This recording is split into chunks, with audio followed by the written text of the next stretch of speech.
that you absolutely, so for today's case, it's a patient that you absolutely have no knowledge about. You're covering the floor and a nurse urgently calls you for a low blood pressure in this patient. And I'll stop right there for discussion.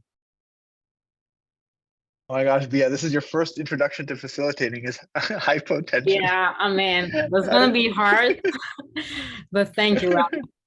So, I mean, I would first be interested in understanding how long this patient has been experiencing the symptoms of low blood pressure, like if it's a recent occurrence or if it has been like a recurring issue.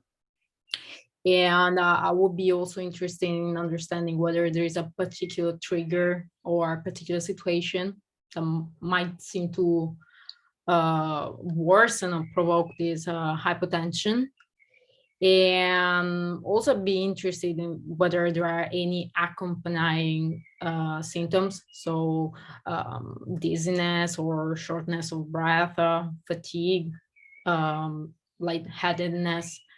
I mean, I think that obtaining some additional information might aid us in narrowing down potential causes.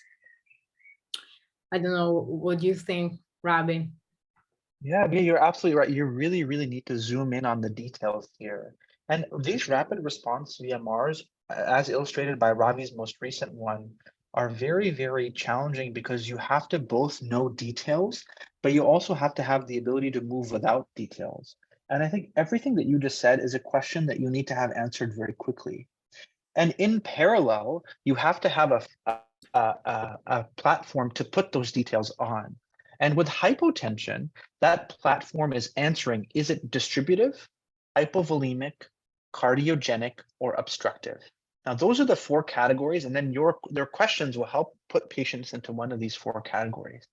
But what I'm going to try to take up time doing is not to reuse that approach, but to actually try to simplify it for you.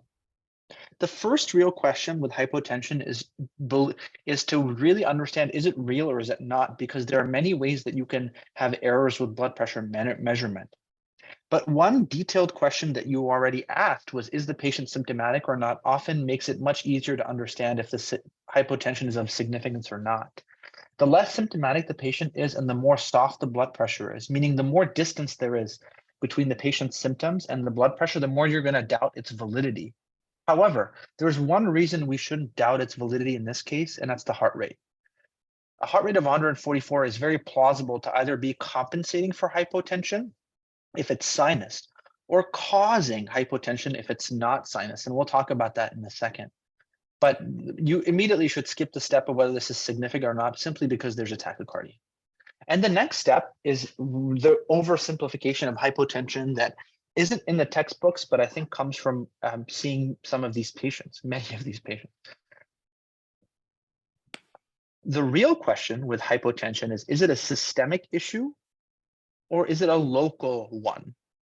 And if you imagine the entire cardiovascular system from the veins to the heart to the arteries, there are only really two systemic issues, meaning that they affect the whole cardiovascular system. And that's distributive shock, where all the vessels are dilated, or hypovolemic shock, where all the vessels are lacking volume. Those are systemic causes of hypotension.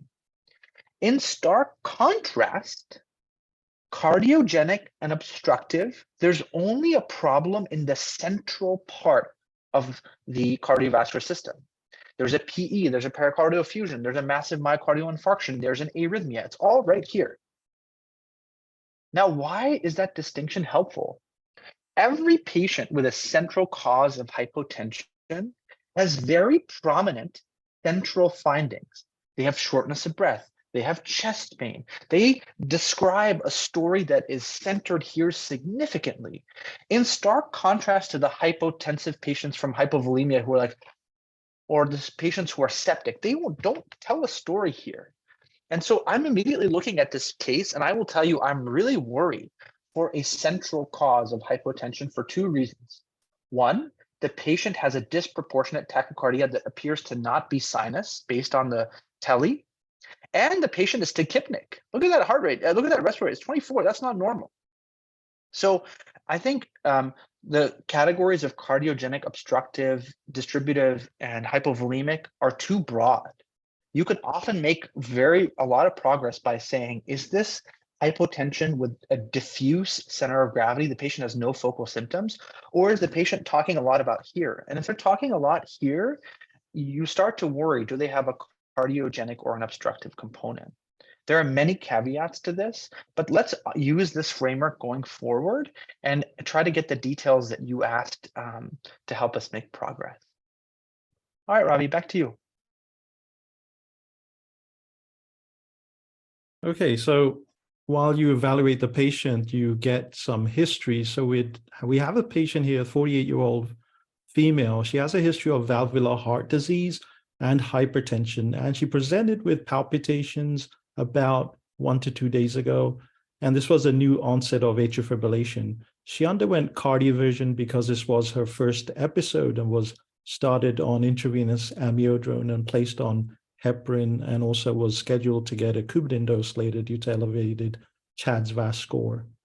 She was post-procedurally stable, but then this morning she had hypotension and she was she was awake, she was conversing, she was maybe slightly dizzy. When you go to examine her, she is pale, weak, and lethargic, but she is conversational. She is cool, mouth is dry, chest is clear. On cardiac exam, regular rhythm, and she has a diastolic decrescendo, crescendo murmur on the left side and edema in the lower extremities. And I'll stop there for discussion.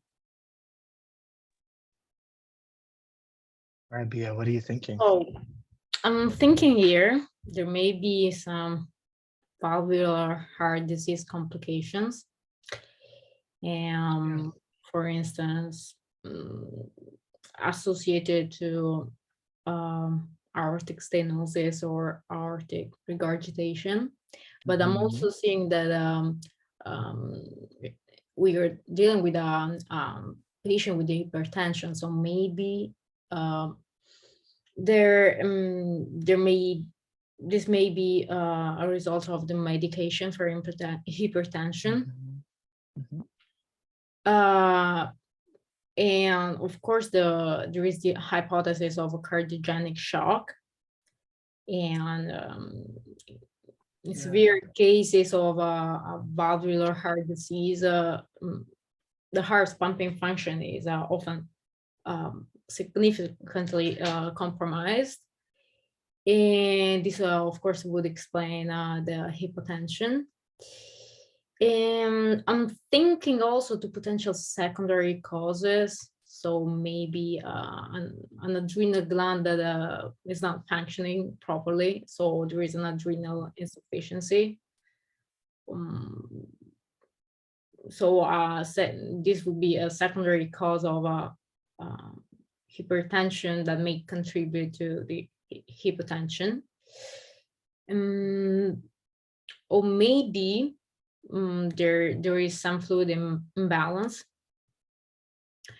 and that could lead to hypotension. I don't know, what do you think, Rabih?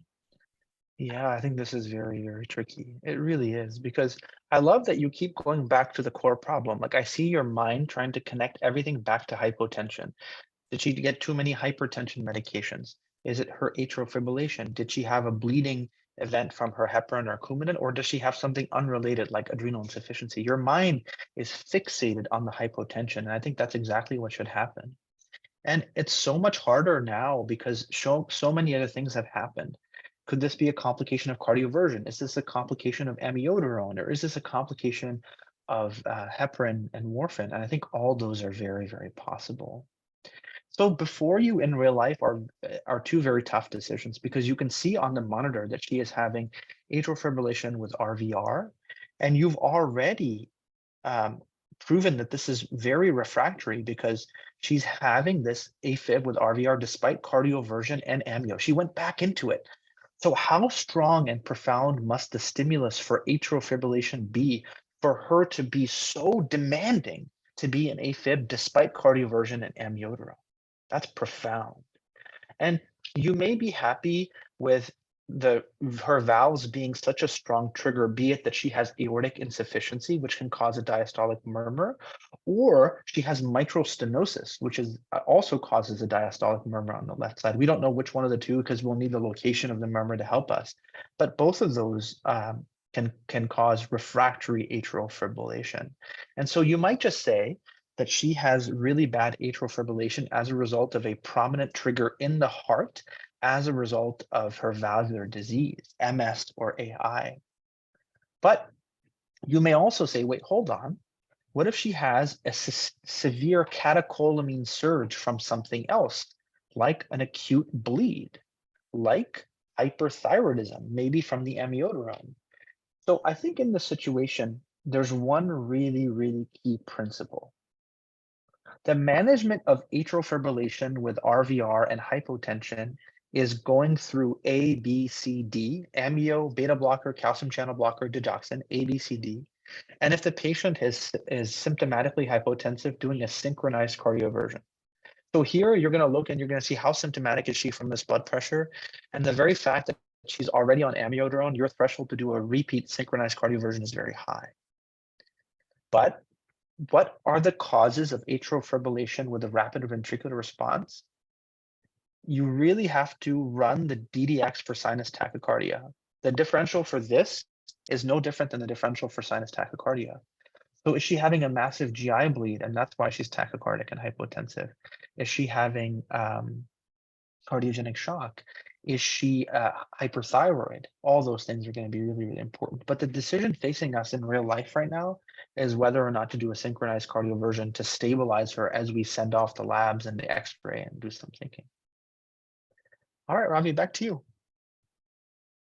Absolutely wonderful thoughts there how to approach this, because it is kind of confusing. She's awake, she's, you could say, unstable AFib. So in this case, a cardioversion was attempted and labs were simultaneously obtained. And again, she was administered 200 joules synchronized, and she actually didn't convert, but then it made sense when the labs returned. And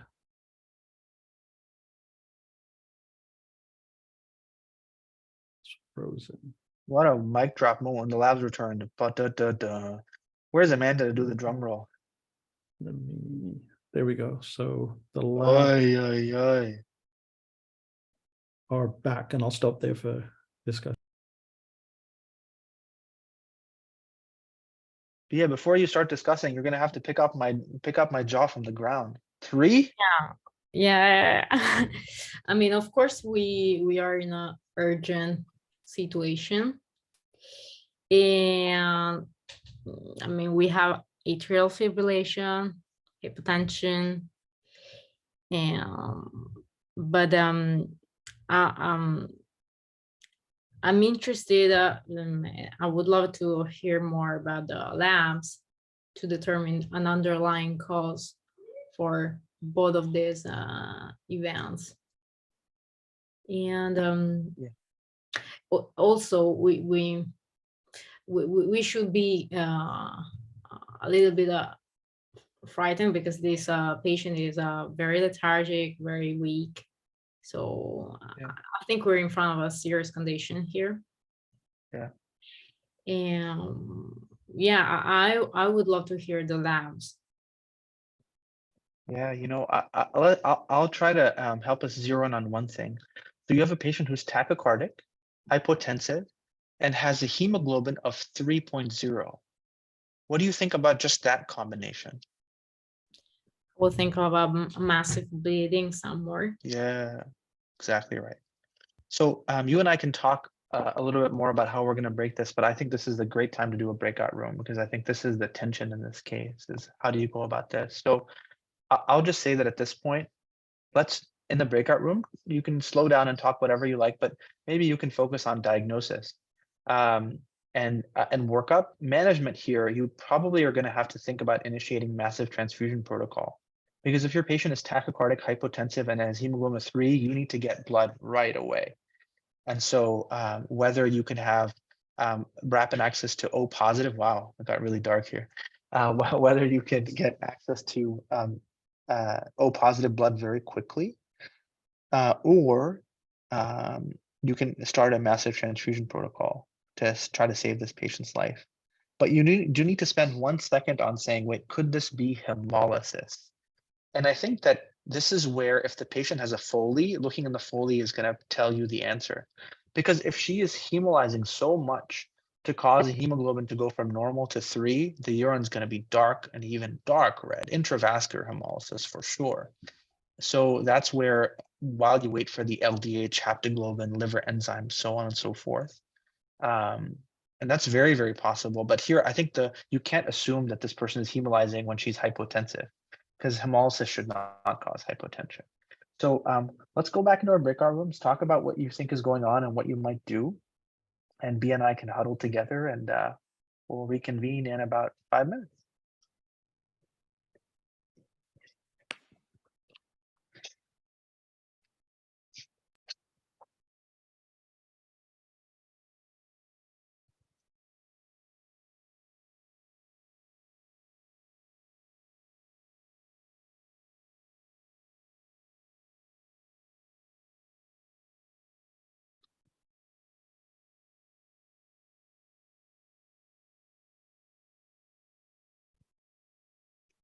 Where is Bia? I think she went into a breakout room. Oh no.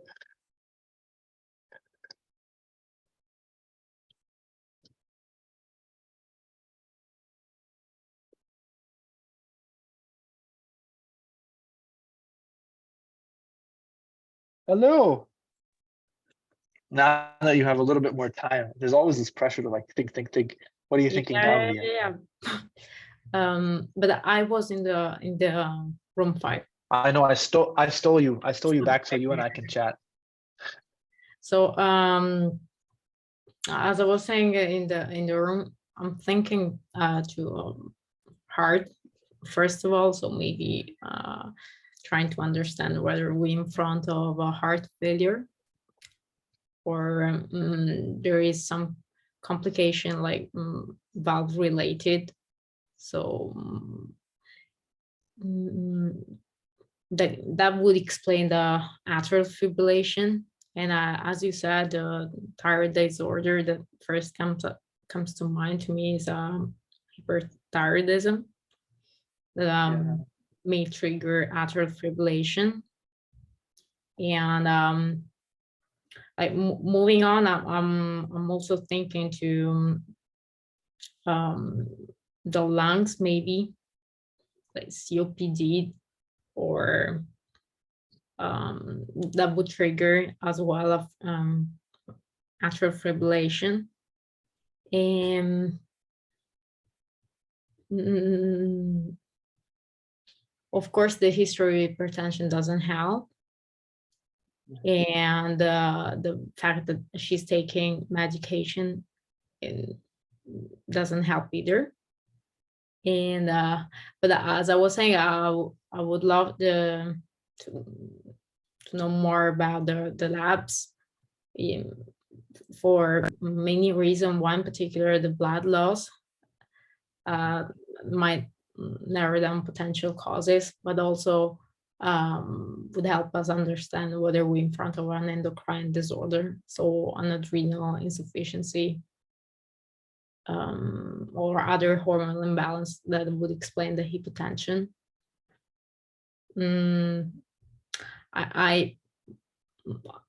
We haven't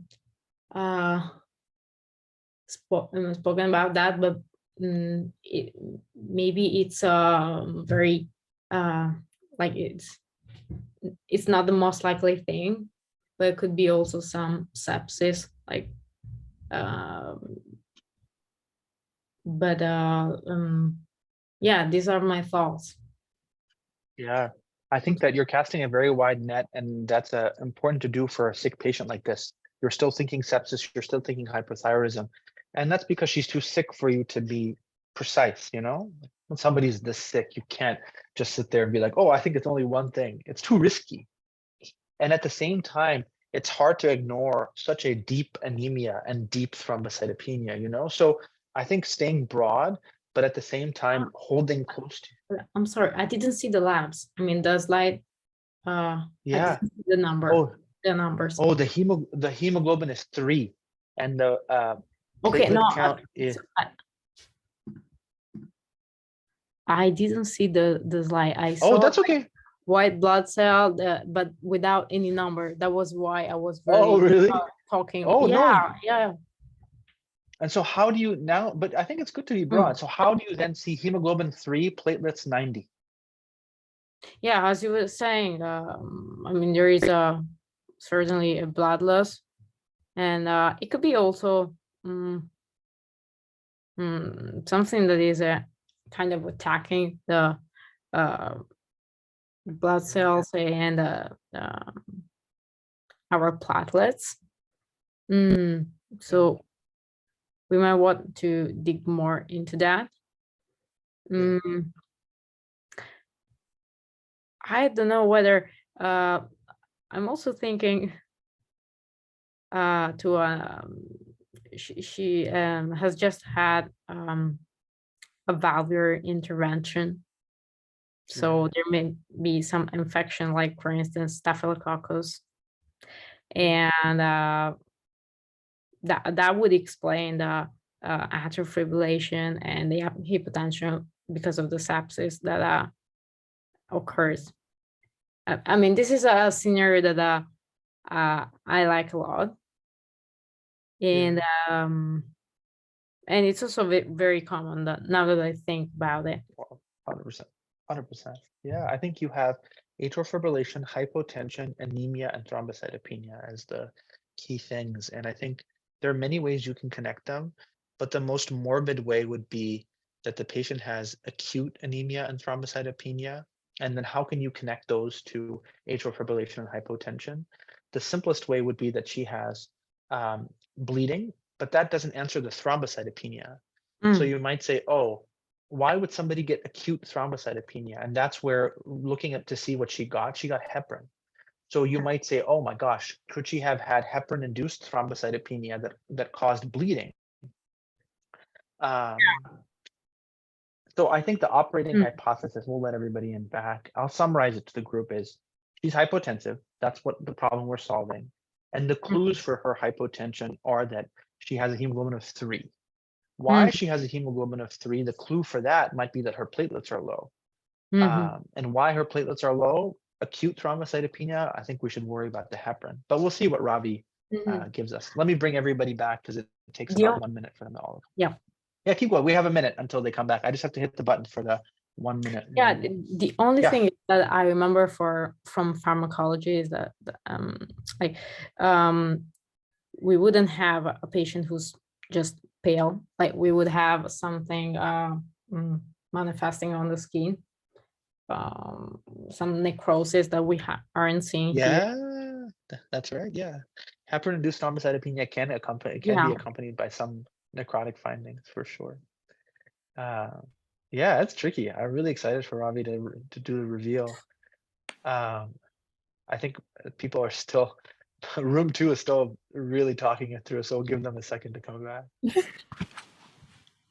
But I think Rabih, for context for you, I think Bia and I were chatting and sharing our thoughts out loud so that the folks on YouTube could hear it. And I'm sure everybody in the breakout rooms is having a similar conversation. So we can just get the next round of data, because I think folks on YouTube heard Bia and I chatting and folks in the breakout rooms heard each other chatting. So I think we're good for the next data. All right, let's go to the next lab.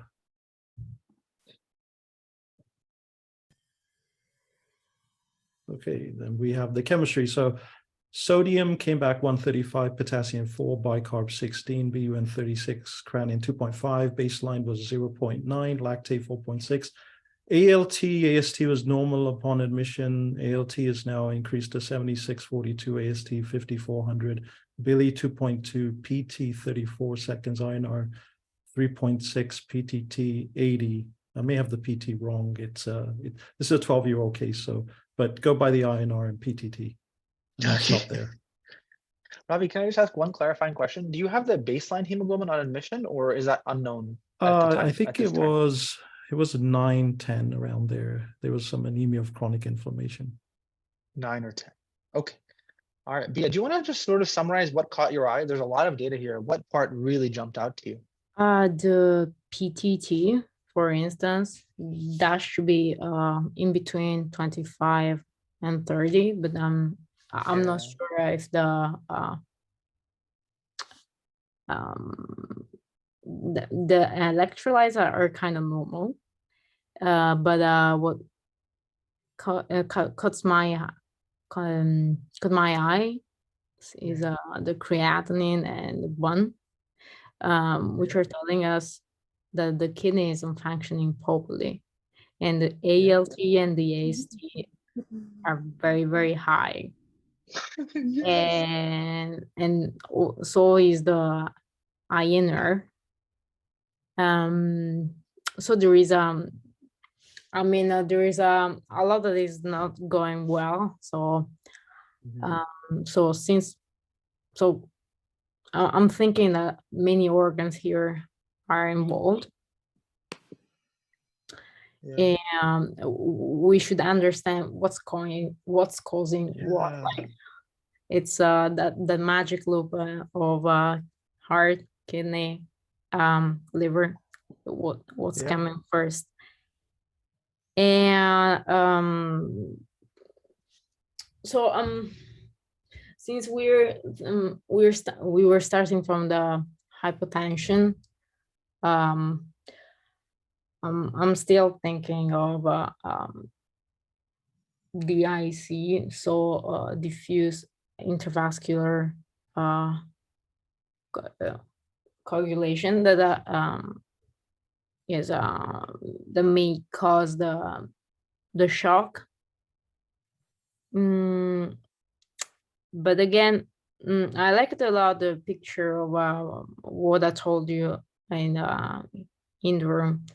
So since she had very recently a valvular replacement, so there might have been a complications or an infection, and most likely it's from Staphylococcus aureus, and that is triggering this scenario of sepsis.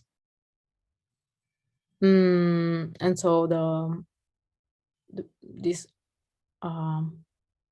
body is reacting this way. So what I think we should do first is to get this patient transfused and ask for bacteremia. So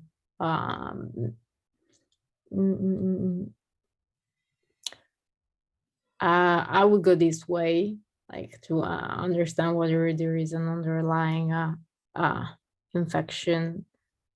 And I don't know, what do you think, Rabih? Oh my gosh, this case is very tricky and very complicated, and in real life would be managed by many, many people. And so if you're trying to get at it as quickly as possible in this rapid response style, I think you try to zero in on the most specific abnormalities. And for me, they are the ALT and AST. The narrowest differential diagnosis for ALT and AST is when they're above 5,000. And while it could be hepatitis and all those things, the truth is when the AST and ALT are over 5,000, it's only one of two things, either ischemic hepatitis or Tylenol toxicity. And in this context, I think it's fair to say that this is ischemic injury to the liver. And the interesting thing is the ischemic injury to the liver, only 10% of cases with ischemic hepatitis are from sepsis.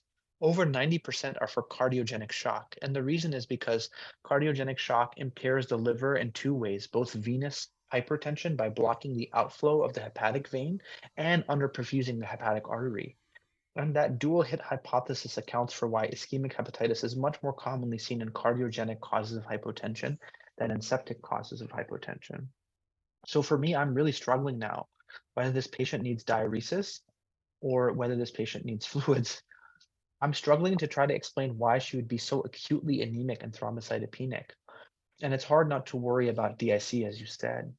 But I think if you look at this data alone and you summarize it as AST, ALT greater than 5,000, DDX equals ischemia versus Tylenol versus other, ischemia pops out given the context. And then you factor in ischemic hepatitis, 90% cardiogenic, 10% septic.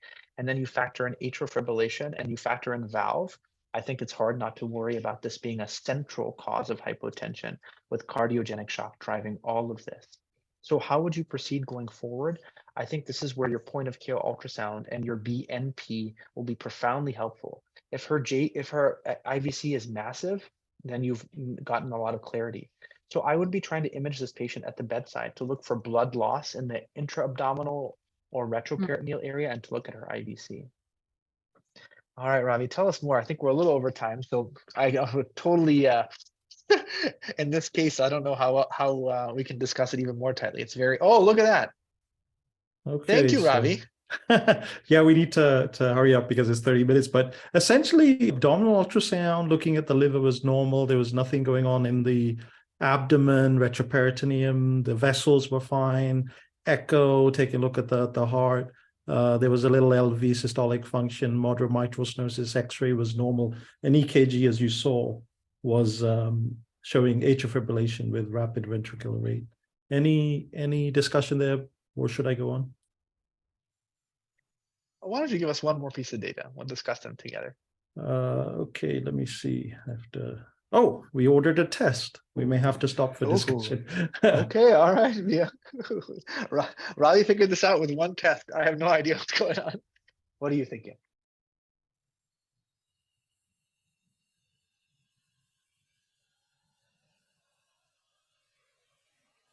I'm sorry. Are you asking to me? Or... Yeah, the one and only. I'm sorry.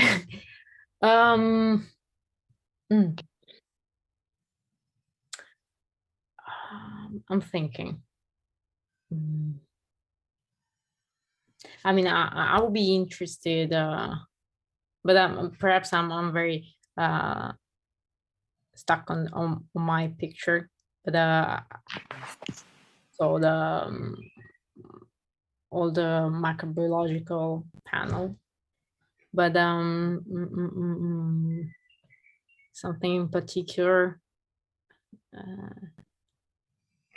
Maybe some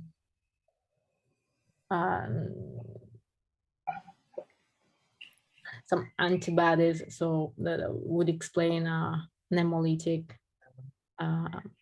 situation. Yeah.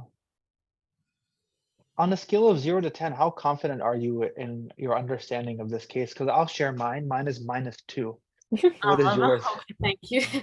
I would say -2 billions, but but just because you said that threshold. Okay. Let me try to help here because yeah. I'll emphasize one thing that's I think the most specific. Remember, this patient got critically ill in the hospital. Yeah. So here's what I'm trying to do to increase my confidence is to try to understand what we did to make her this sick, because it's possible that she was going to get this sick anyway, but she came in, she had normal hemoglobin, normal labs, then boom, she's on death's door after we tried to help her. And sometimes when we try to help, we accidentally incur the side effects of the things we're trying to give rather than the benefits. So let's review: cardioversion, amiodarone, heparin, warfarin. If you just restrict your hypothesis generation to complications of these things, cardioversion, amiodarone, warfarin, and heparin, does that help you? Let me think. We don't have time, but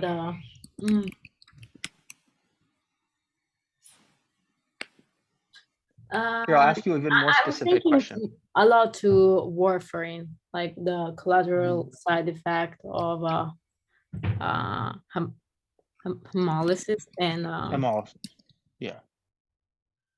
The good news is we've already mentioned that, and I think we got that covered in terms of our workup, right? We said we would do that. So let me ask you, amiodarone. What do you worry about side effects of amiodarone?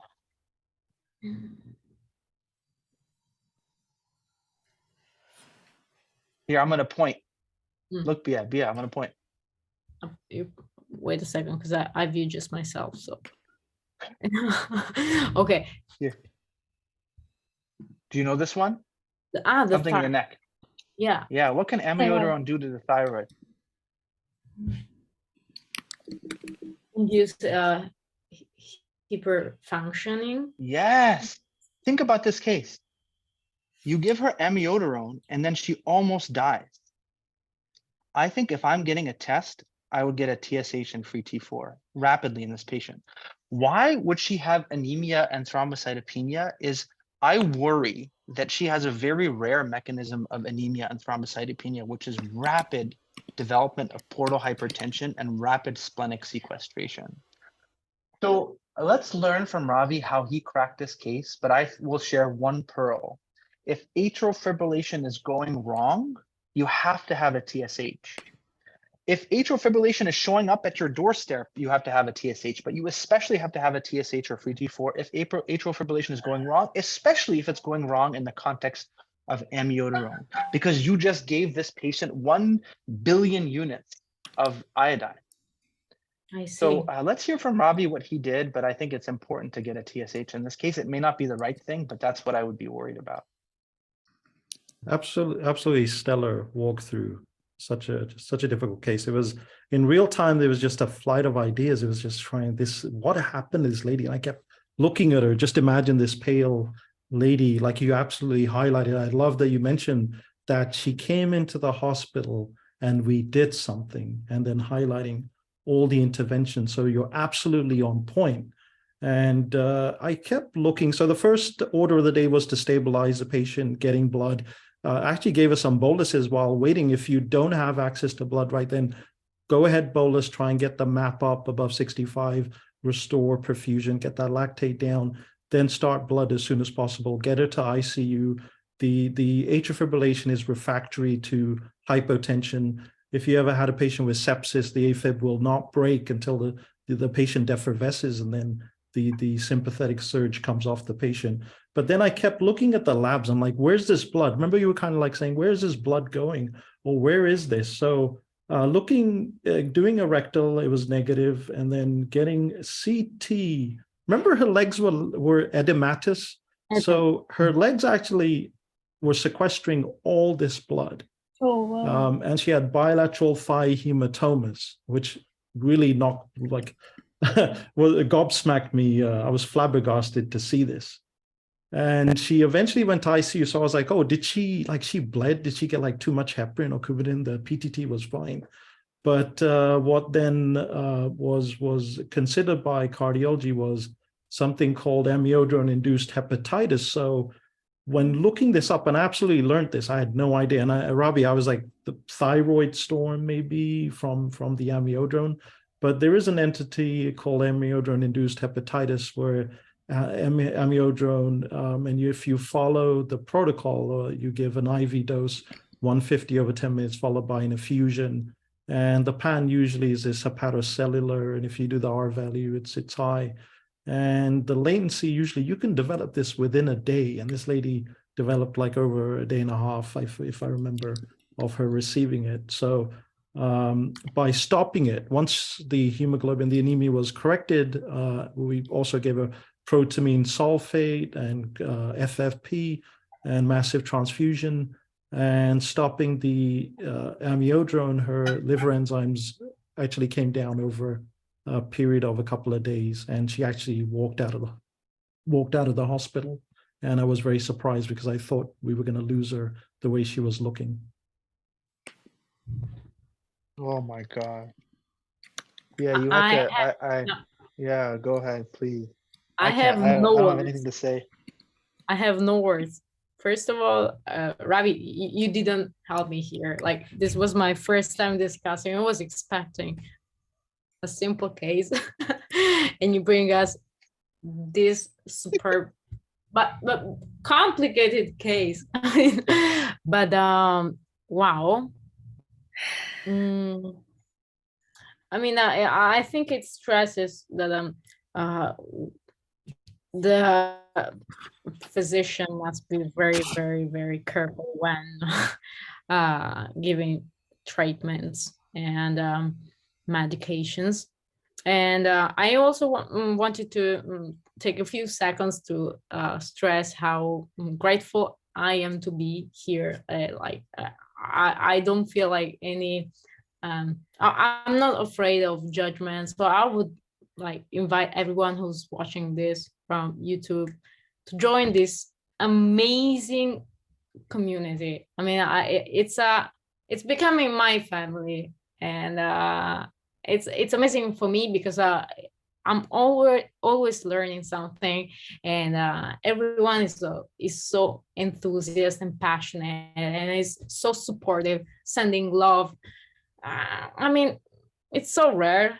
I mean, I'm actually talking about this community to every person that I know, like and that is surrounding me these days, because I am excited to be here, and I would love like to let everybody else in this world know of the existence of the CP solvers. So thank you very much. And thank you to you as well, Rabih, even if this case was tremendous. Oh my gosh. Your humility and your grace amidst this pressure. I was starting to get a little sweaty in here, and even though it's cold today. Oh my gosh. I Yeah, I thank really God I'm a admire medical your. student. I thank God I'm a medical student still. I know, right? It is a Yeah. really, really tough case, and I think you discussed it so elegantly and effortlessly with both honesty about what you knew and what you didn't know, and that's the most admirable part. And having to solve a rapid response case is always really hard, let alone rapidly arrive at such rare complications, you know, amiodarone-induced hepatitis, and then amiodarone-induced hepatitis plus Coumadin and heparin all combining to bleeding in both thighs at the same time. Without overlying ecchymoses or clues that there's bleeding in the thighs is incredibly humbling. And I think the lessons that we can learn from this case are probably many, but studying the time course. And if you're watching this person from a distance and you're watching their health graph, they come into the hospital and they're mildly unhealthy. And then in the hospital, they get ridiculously unhealthy. And if you're just looking at that line, I think that was the only clue for me, is just to study what happened at that point. But never did I ever imagine she would have a complication of every single medication she received, the amiodarone, the heparin, and the Coumadin. Absolutely incredible and very educational to learn about amiodarone-induced hepatitis and to learn about how it might have facilitated Coumadin and warfarin effect. Very, very helpful.